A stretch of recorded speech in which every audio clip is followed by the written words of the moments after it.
Imagine standing at the edge of a vast sea, the horizon stretching endlessly before you. Each wave represents a challenge, an opportunity, a moment of decision. Today, we're diving into the depths of entrepreneurship with someone who has navigated these waters with courage and insight. Welcome to Revenue Without Borders, formerly the Jamilia Grier Show, where we explore the world of entrepreneurship through a global lens. I'm your host, Jamilia Grier, and in this episode, we're joined by Hussein Hallak, a visionary entrepreneur who has transformed his journey from Syria to Canada into a powerful story of resilience and innovation. Get ready to sail on a journey of passion, values, and the art of navigating life's uncertainties. Let's get into it.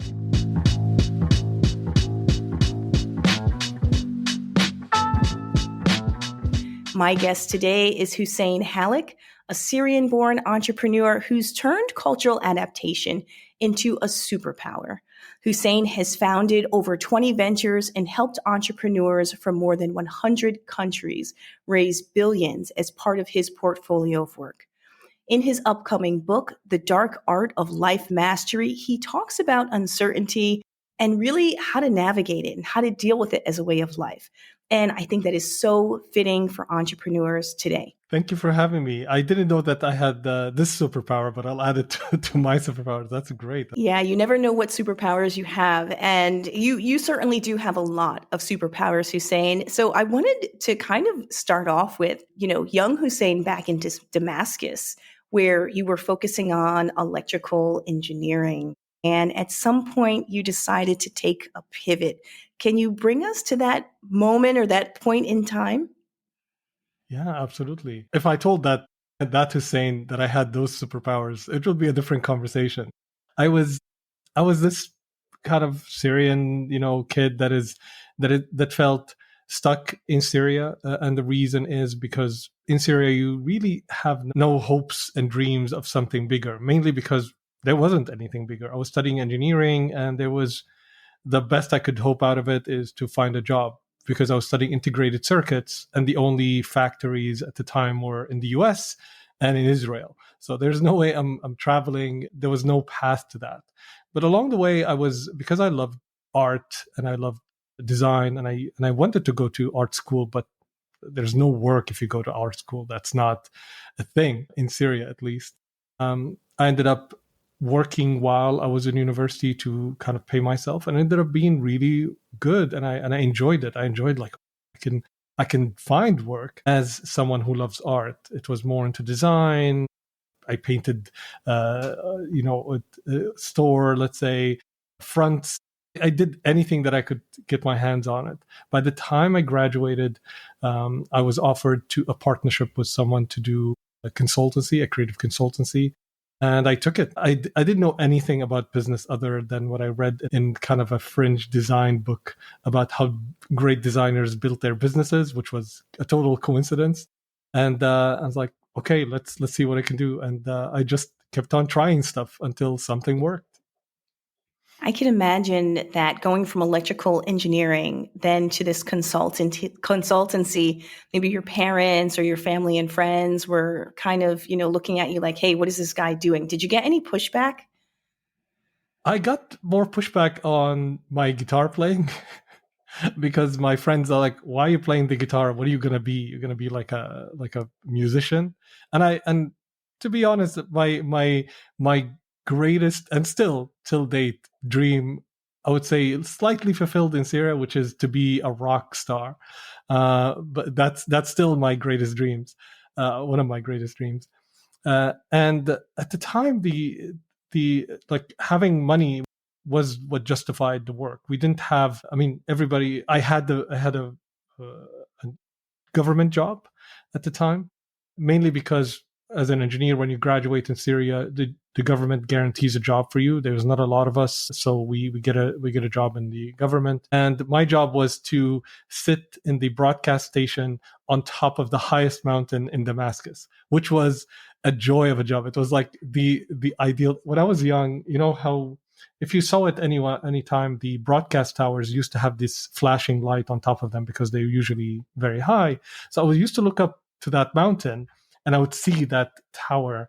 I was like, and it's flashing. It's like, I wonder what's there. So careful what you wish for. I ended up working there, and it was the most amazing work because you work 36 hours in one shift, and you're sitting there. It's like a resort, and we eat, we play, because these are broadcast equipment. Unless there is something wrong, you don't do anything. So I studied the equipment. I'm ready for anything wrong. The rest is just playing ping pong and preparing food. So we had a blast. So I used the rest of the week to do work. So I had two jobs. I had the engineering job and I had the job. So my parents were like, "You're making money. Great. We won't even interfere. We have no idea what you're doing or if you know what you're doing, but hey, you're making money."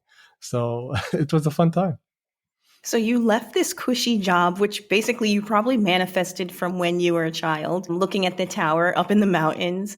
That it seems like you were in kind of a place of comfort in terms of like financial stability. You could have just rode that out and, been someone that people probably look up to in terms of your career progression, but you decided at some point to move to Canada, and not just a geographical shift, but a complete business shift. The most of the decisions in my life, which is something I advocate, are born of the opportunity rather than careful planning. And I'm not against planning. I've definitely had so many goals and I wanted to do stuff, but sometimes the opportunities present themselves in ways that are not expected. I started a company in 2002 that does building games as websites. I was fascinated with the internet. I kind of put together this team that none of them knew how to build a website, and not me. And it's like, okay, let's try what we do. And in 3 months, we were acqui-hired by the Disney of the Middle East. I had no idea what acqui-hired means. I just knew that they offered me a job in Dubai. I was like, okay, I'm taking it. And most of my life is kind of like that. At the start, it was more of a coincidence where the doors, I would stumble onto something and I would discover, like, oh, this is possible. Like the first time I walked into the CEO of the largest telco in Syria, and I just sold him a sponsorship, not knowing how to do that. Never in my life have done it, but just not knowing, stumbling into something led to that. Now, that doesn't mean that I am like, I walk in and I know nothing and I do something. But I mean that my fearlessness of not knowing that there's a certain process for doing something, and then combined with my how do I compensate for not knowing, I would read extensively and I'll find any resource that can give me a better position to go in and win. And then being motivated that I want to win. At the moment, one of my key skills is I'm inventive. Like if somebody gives an objection, I will create something at the moment, and then I'll walk out and try to make it happen. So all of these things combined together, and that opportunity where we got acqui-hired because we did such a great job with the work, gave me a job in Dubai, and that started my journey towards that part. But you're right, I was very comfortable in Syria because I was making like around $1,000 per month, which is an insane number in Syria. In Syria, as an engineer, I made $100 per month. That's my salary. So that was like 10 times that.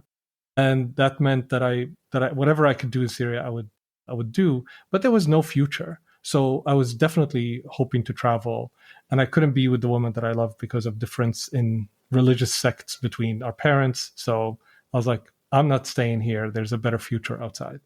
There's so much to unpack there, but one thing that really stood out to me, and I think it's a common theme of people who I speak with, is like, you can plan all you want, but at the end of the day, there is some creative element to entrepreneurship that you really need to tap into. And this spontaneity that you kind of have to let go and just go with the flow. And you talk about that in your book. You talk about that, like a lot of times I heard you in different speeches. What do you think is that block for most people? Like even aspiring entrepreneurs, they want to raise funds. They come up with a deck. They plan everything out. I mean, we're taught and told that that's the way it should be.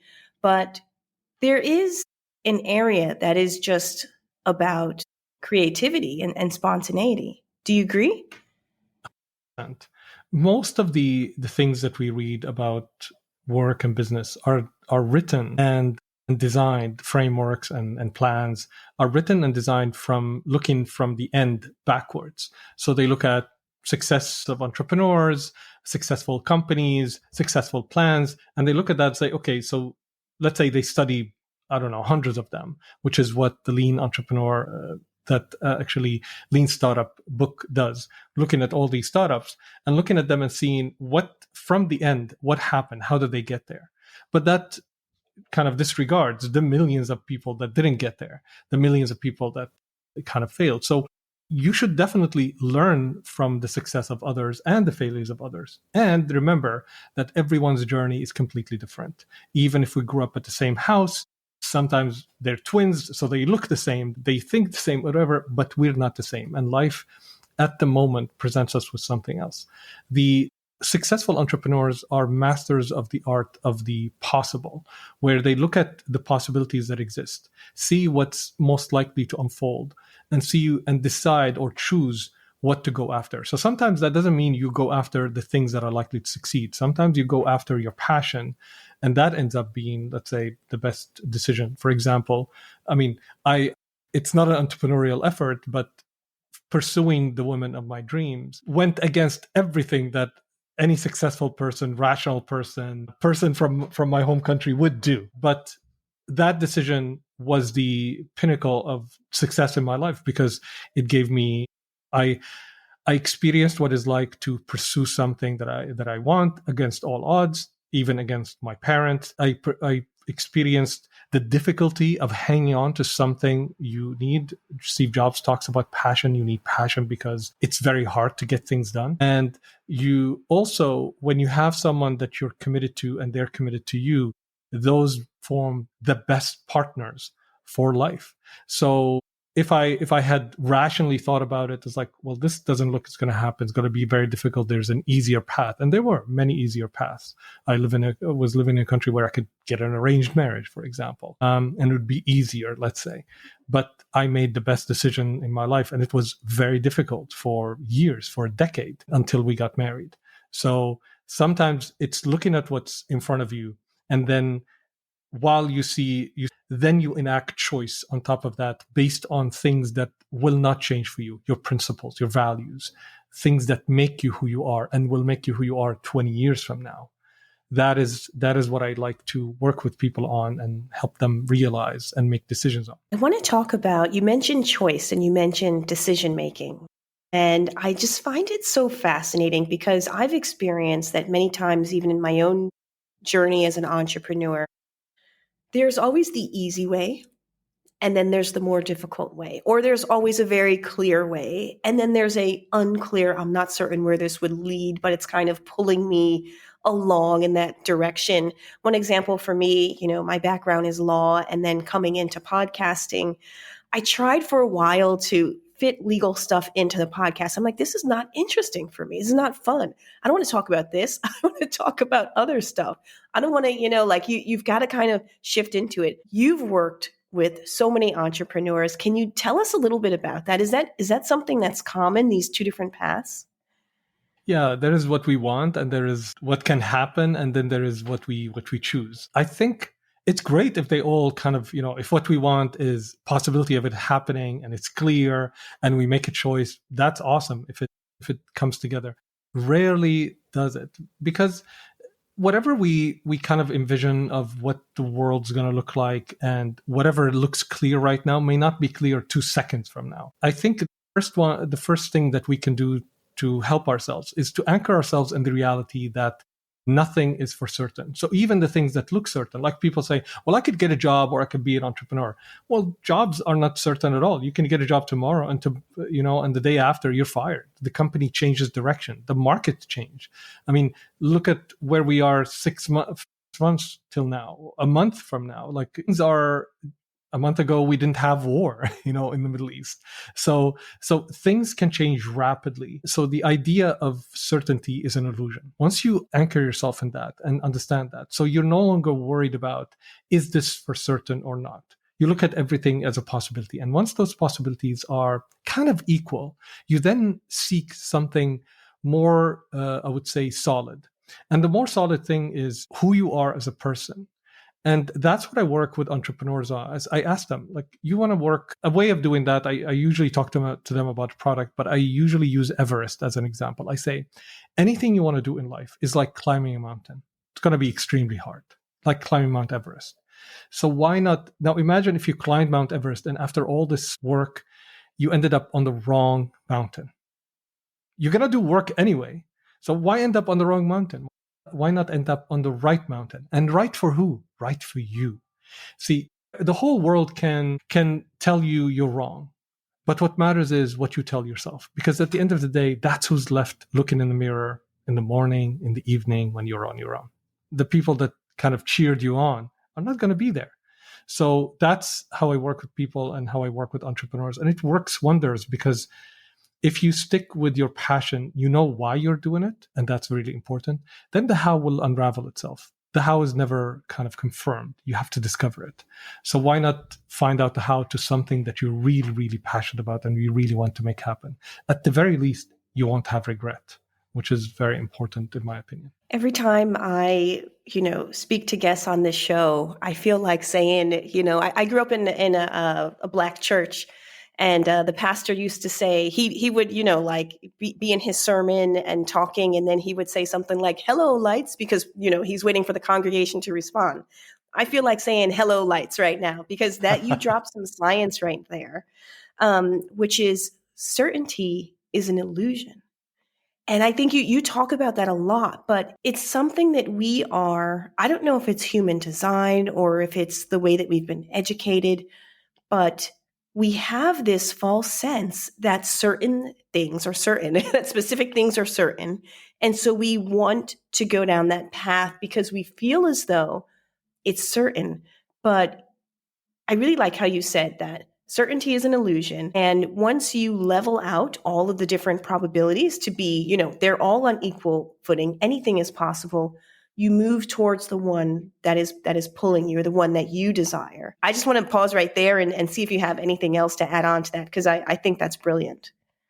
Thank you. I appreciate that. I think the biggest thing is that we still have the brain. One of the things I talk about, and I researched it, but I'm not a researcher, but through my research, I found that as our brain is the same brain that was, 50,000 years ago, 100,000. We haven't yet had, let's say, millions of years of evolution for our brain to change. And that means that we are acting on the same impulses that a caveman would do. And a caveman, would go out, or a cave woman would go out to the world, and there is, let's say, they're worried about saber-toothed tigers or, anything, or eating something that will kill them. So the world is filled with uncertainty. So what is the biggest task for our brain is to create that certainty, that zone of safety where we can raise our kids, where we can actually congregate with our fellow tribe members. So we work very hard to create that safety and safety zone. Right now in the world right now, most of the things that we were struggling for and our brain was developed for, which is finding food, protecting ourselves, all of those are almost, unless you're in a war zone, like for most people, this is a given. So our brain looks at any other threat and considers them as life-threatening issues. So we deal with the choice of what career we want to do as if our life depends on it. We deal with anything. Let's say I said a wrong word in a conversation. Oh my God, my life is ruined.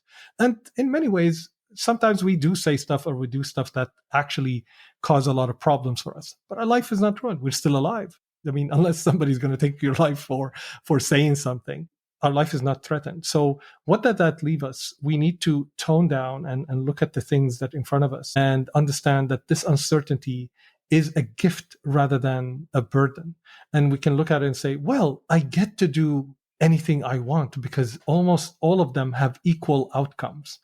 And if that's the case, what do I choose to pursue? But many people don't want to do that because that holds a lot of responsibility. That means the responsibility of moving forward is my choice rather than, well, the circumstances did that. Now, I was lucky because I was in Syria. Well, my circumstances allowed me for doing things. So I navigated my circumstances.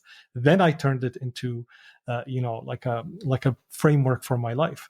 But many people grow up right now, let's say, especially in the Western world, and they have to choose their career or they're talking about their job. I remember walking on my daughter and she was crying. I was like, why are you crying? She was like 14 at the time. And she said, I am worried what kind of job I'm going to have, how I'm going to find a job. It's like, you're still 4 years away from that. Who knows what the world's going to look like? But that's how we want to make sure that certain things are in place, and our brain is kind of overloaded with trying to control life that we can't control. So that's why I'd like to talk about that. And that's something I'd like to add to what you said. There's another concept you just raised, which is accountability, right? This one, I know some people, this is like a conscious pricking kind of discussion that we're about to get into, because we can say all day, I want to start a business. It feels good to say that. I have this dream of starting a business. I want to be an entrepreneur. I want to travel the world. For me, it was I want to have kids all over the world and raise them in different countries and so on and so forth. But when it gets to the doing, when it gets to taking the decisions that would lead to that, that may feel, as you said, a bit less certain, even though there's that illusion of certainty.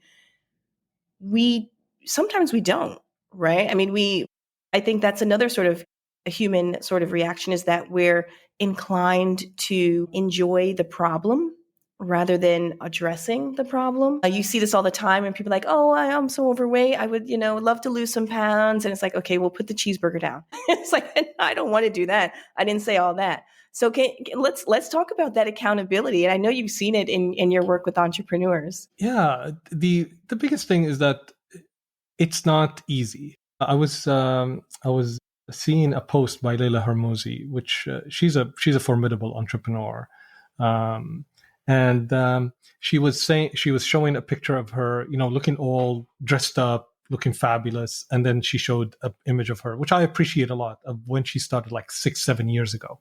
She's overweight. She's like a completely different person, and she said people see,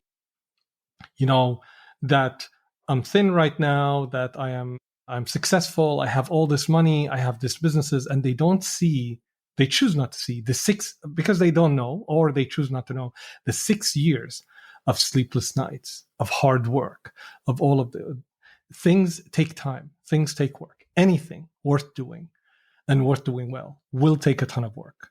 I wanted to play the guitar. It took enormous amount of hours where I sounded horrible, where I looked ridiculous, where I couldn't even play one note. Guitar taught me that at a certain point it starts to click, and I start, there's progress. And at a certain point I'm enjoying it, and at a certain point it's flawless. And I like, oh my God, I love this. So it's like everything. The joy is in the journey, and the journey to pursuing something you don't like. The problem is most people don't pursue something they like. So it becomes 100 times harder. So they never ask themselves, why? Why do I want to build a business? Why do I want to have that money? Why? And that's the question that changed everything in my life. I had this vision board of, I want to climb Mount Everest, obviously, at the highest summit. I have to climb it. I want to have the Mercedes SLS. You see a lot of that in Dubai, which is a beautiful, beautiful car. I wanted all of these, like I wanted to become Anthony Robbins as a coach. It's like at the time, one of the best paid coaches. That was like around 2006, 2007. And then I asked myself one of the most important questions that changed my life. I said, what is the one thing that if I don't have right now, none of these would matter? Like if I have all of these, none of them would matter if I don't have it right now.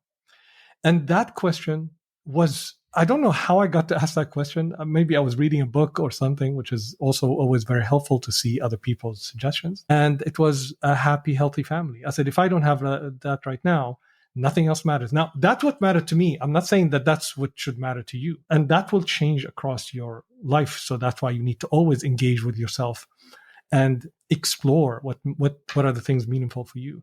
And when that didn't mean that I let go of all these goals. It just gave a different meaning to what a joyful life is for me. First, it prompted me to spend more time with my kids and my family. It prompted me to fix a lot of things that left hanging with me and my wife. And it allowed me to enjoy the thing that mattered most to me. And now that I know more about myself, I started asking myself more questions, like, what do I really want out of this engagement? And for things and will this matter? Like, for example, when I'm taking on clients, I remember after 2009, I never took on one client that I didn't enjoy working with. And that is like a blessed life to have. Because before I was like, business is business, whoever the client, as long as they're paying the bills, that's fine. But I suffered because there were clients, I hated their guts. And then we didn't enjoy working together, but we somehow, ended up working. So when you ask yourself and investigate what matters most to you, and you ask yourself why, and you immerse yourself, maybe the answers are not clear, you start making choices that are more valuable choices, and you can take accountability for what you want to do. I know this path is long. I know it's going to cost me a lot of blood, sweat, and tears, but I know what I'm after. Now I don't know what I'm going to get at the end. Anything that I got in my life, I had zero clue that I will get, and that kind of recurring theme. But I know why I want it. And when I take responsibility for that and make choices based on that, life is a life of choice, and it's a far better quality of life that you will enjoy, no matter where you are, no matter how much money, no matter who you're surrounded. Hello, lights again. But that is why that is why I was going to say I hate the question, but I really dislike the question, what business should I build?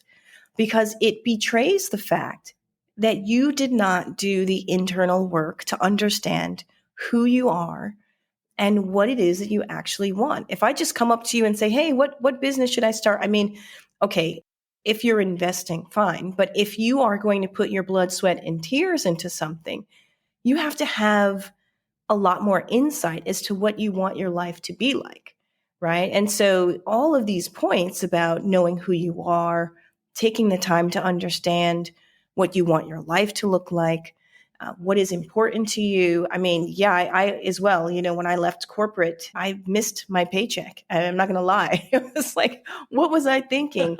But, me as a Black woman getting into my 40s, my father passed away in his early 50s from a cardiac arrest. My stepfather also passed away early. The Black community, particularly the Black American community, has all of these horrible mortality rates and statistics. I have 4 children. I've got to invest in that future, not in, the paid vacation to St. Regis, Bali, which was wonderful, by the way. That will come again. But this is what people need to focus on is what will you miss out on?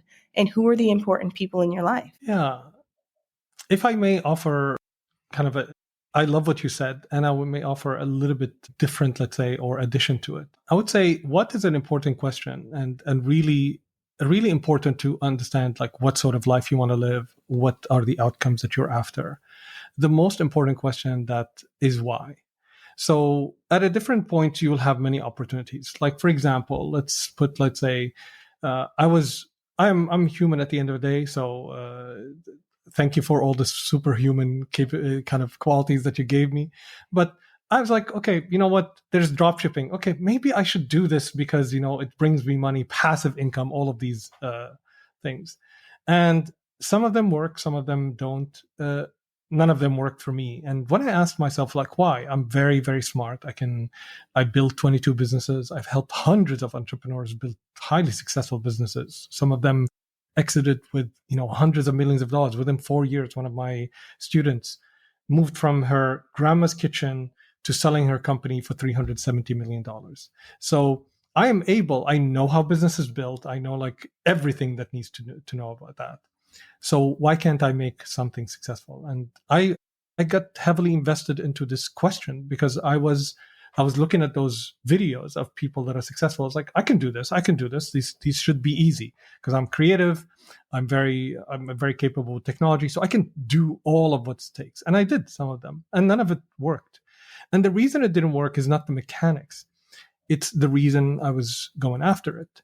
If the reason is only one thing and you're not attached to it, like I wanted the money, but I didn't care about the business.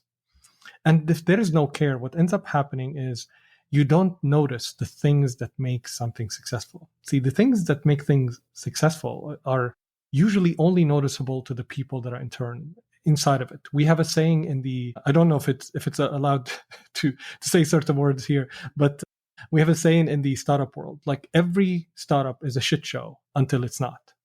And you ask anybody, we're talking about highly successful startups. And they would be, you would see the news online as like, they raised $100 million and all of that. And if you want to read, let's say, what is it, AI Empires right now, a great book, and it talks about how open AI was. And even when they're raising billions of dollars, there's a lot of messy stuff that are happening internally, but we don't know about it. So the idea is, what's going to make you notice the path through that messiness? Unless you have a vested interest and you're engaged and it's something pulling you. If you're doing this as like, this is just for money, you're never going to notice the things that make something successful. You're never going to pick up on it. You're never going to be attentive to it. Kind of like if you're, let's say, watching, let's say, a group of kids or watching your kids. There's a big difference. For your kids, you're noticing they said something, they did something a little bit different, and you notice that thing, and that kind of changes the quality of relation. For others, you might like, they're having fun, that's enough, and you're like, okay, that's great, I'm supervisor. So there's a quality difference, and I'm not taking anything away from someone, but when you have passion into something, you've seen it with a passionate doctor, a passionate teacher, when you're driven, you will do things in a completely different way, regardless of skill, and skill will catch up. And that is what's missing when you're doing something. So when you want success, you have to ask yourself, why this path? Why not the other path that will give you just enough, the same money, and might take the same amount of work, maybe less work? Why you're taking the difficult path? Why did I choose guitar instead of there are easier instruments to do? Because I loved it, and because I loved every moment of doing it. It meant something for me. I can't even sometimes describe. And that is what you need to be honest about. Sometimes you make choices, not knowing why. You just know it means something for you, and you're open to discovering why. And when you make many of those choices, and when you make your life a series of those choices, you have a joyful life, regardless of how you measure it against the success of somebody else. Maybe I don't have hundreds of millions, but I can tell you that I'm happier than a lot of the rich people that I know, a lot of the people who have all the things that people would consider success, and happier on my scale, which is what matters most, not happy on their scale. Somebody else can look at my life like, I don't want to have this life. Great, I want to have it. So that's what I encourage people to do. And to add on to what you said, entrepreneurship is such an individual route. It's such an individual journey. And there may be some commonalities here and there based on, where people come from. Do you have children? Do you not? Everybody's relationship is different. Some people have spouses who are super supportive. Other people who have spouses who are like, look, you're either going to keep this job or you're going to keep walking. There's different for everyone. And I think at the end of the day, and like you mentioned, you have to follow that passion. You have to follow what's inside of you, because the rest of the world is just going to be noise. It's going to be a distraction. And I think what you're also talking about is that clarity that entrepreneurship really requires if you want to be successful. Funny story, I knew early on in my law school career that I did not have the focus that other law school students had. I'm a quick study. I will read through things very fast, but I am not, I'm just not the person who was loving reading, the 5 or 6 chapters every night, reading all these cases. But my classmates, some of them, oh yeah, did you see this? Oh, the summary judgment here. I'm like, come on, guys, it's not fun. It's not interesting. Give me something else. But I loved international relations. I loved international affairs. I would read the Financial Times like it was, the best thing. I'm like, can you believe he said that? They're cutting this program. That was interesting to me. And I think people really need to be still and quiet and think about, like, what are the things that I'm interested in? Get to know yourself. 100%. I think that's probably one of the most important things, to spend time with yourself. Unfortunately, people today have so many things that distract them. When I was growing up, we had like 1 hour of TV. We didn't have 24/7 TV. We didn't have the phone. So I had a lot of time on my own to discover, to kind of sit with myself and look at the world. I remember even at 10 years old, I was like looking at the world and say, why is this? Why is that? Why? And I was like asking all these questions of myself. I was like, must be this. And I was kind of making my own sense. And of course, it was nonsense, but at least you got to spend time with yourself and kind of investigate. What do you really want out of you? What do you really what does something mean to you?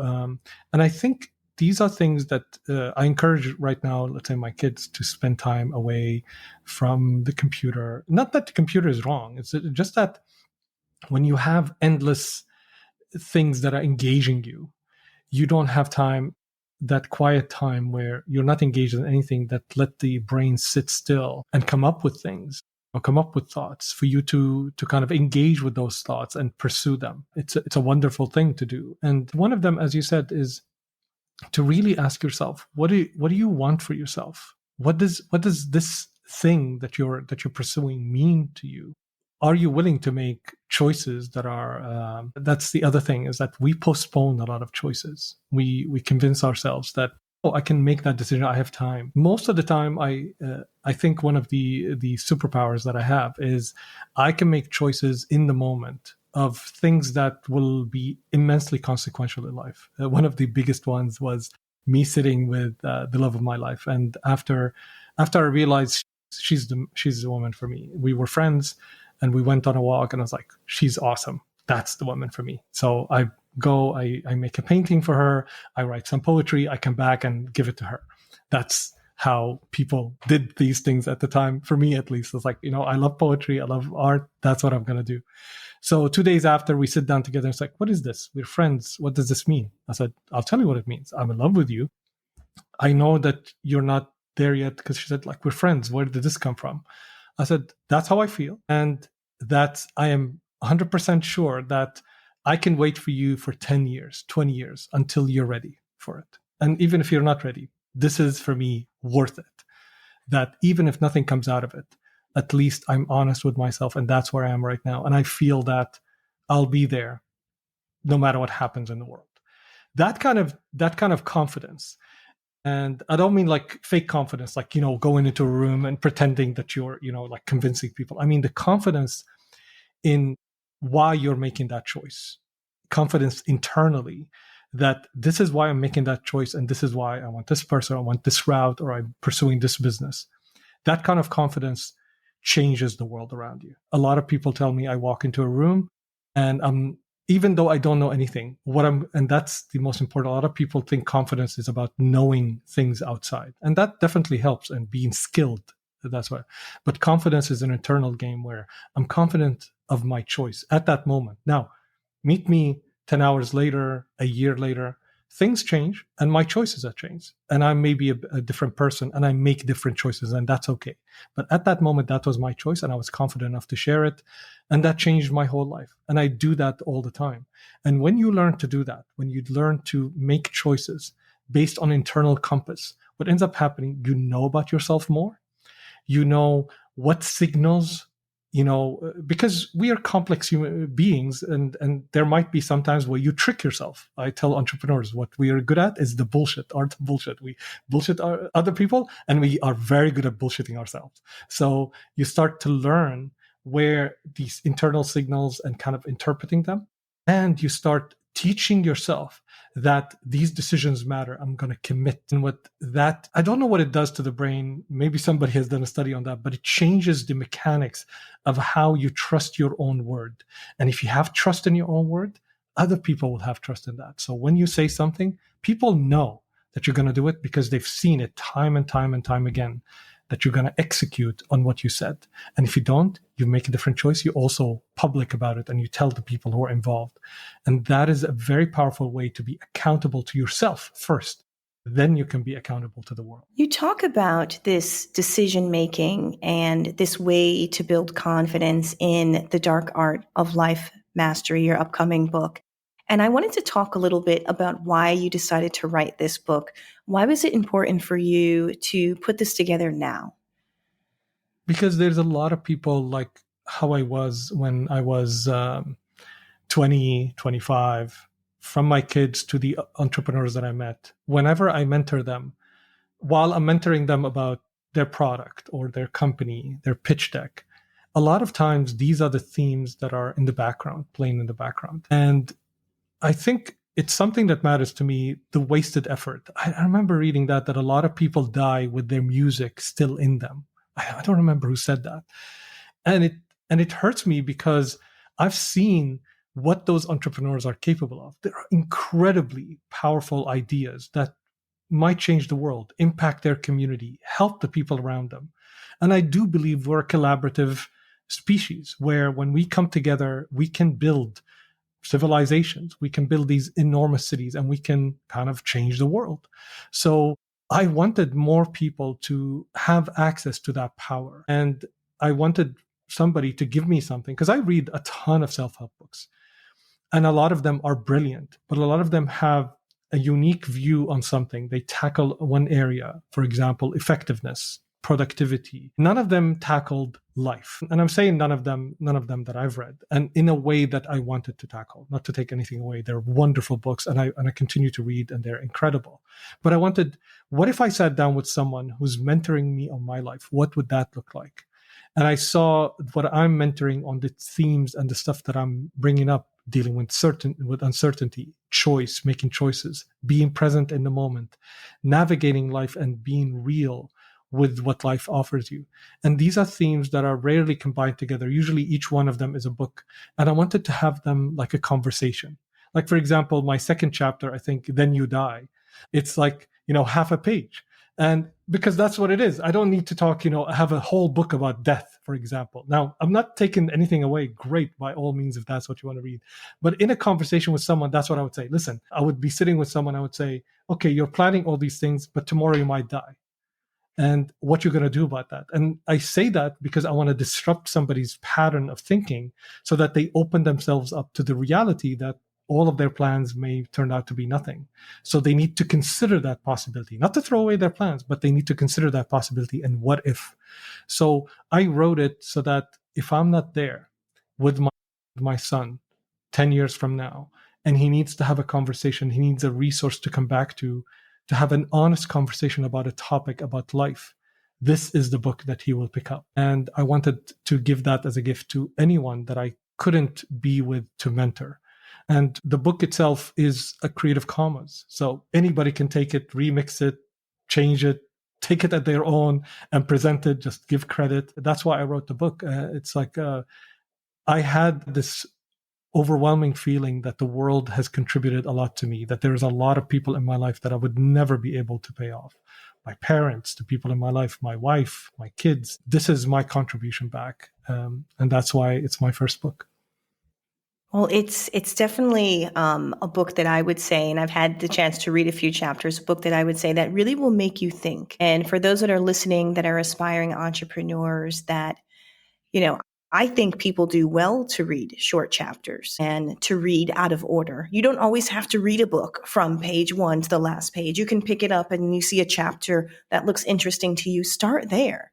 There's a reason that your eyes landed on that chapter. Start there and read that. It's definitely a lot of powerful stuff. I did read the chapter And Then You Die, and I was like, well, that doesn't get any more direct than that. So one of the things, Hussein, that I'd like to ask you, because we have a lot of aspiring entrepreneurs and people who are probably in the middle of, building and scaling a business that listen to this show. A tough question for you, but out of these chapters, out of a lot of the topics that you talked about in the book, what do you think is the one point that you really want them to take away from this episode? I think the metaphor of the sea and the captain is probably the strongest metaphor. And the way I explain it is that life is like a sea, and there are people who are less experienced than you. Maybe it's their first, entry into life.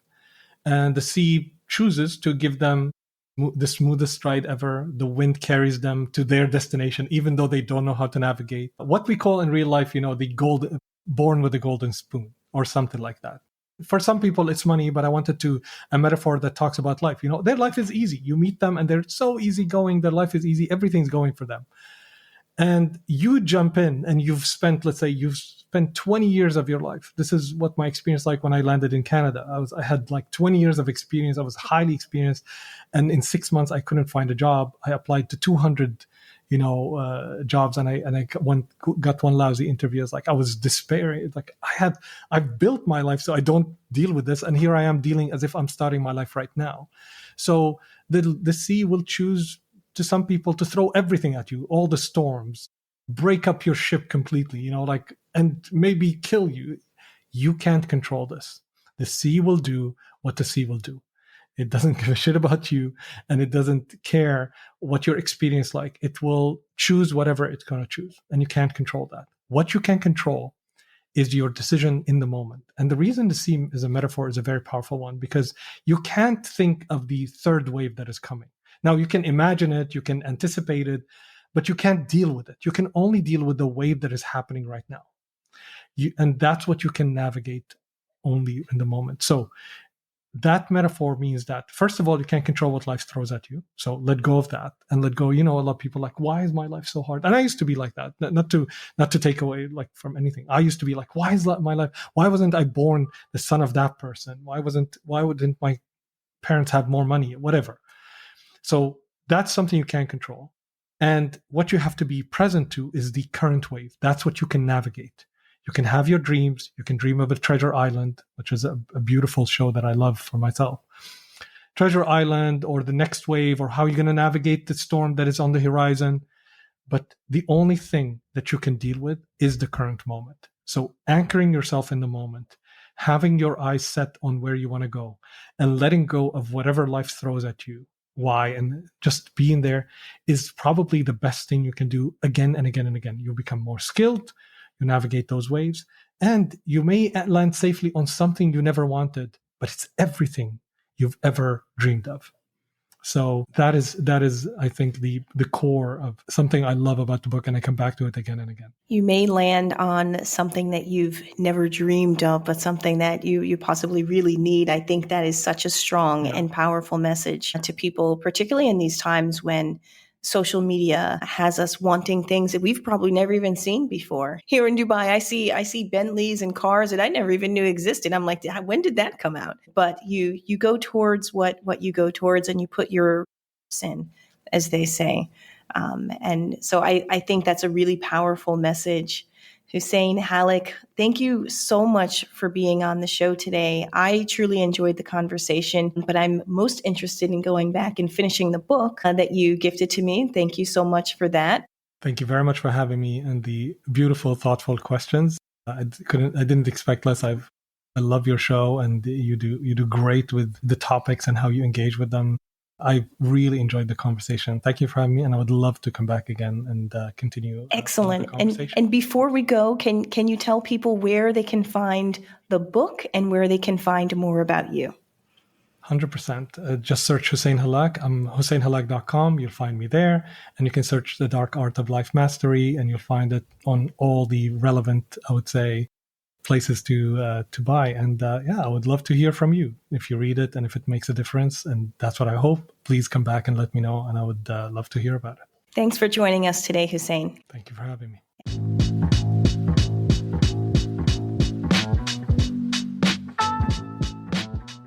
Hey guys, thank you so much for tuning in and listening to today's episode. I appreciate when you guys tune in and the time that you take to listen to the show and support us. And I have one thing that I'd love for you to do that would really help us out, which is rate the show. If you've enjoyed it, make sure you rate it. You can do it on whatever platform you're listening on. That would do wonders for us. And if you really want to be a super fan and really support the show, there's a link below that you can support us and donate a small monthly contribution, which allows us to continue to create great content for you. Thanks so much again. Appreciate you, and see you next time.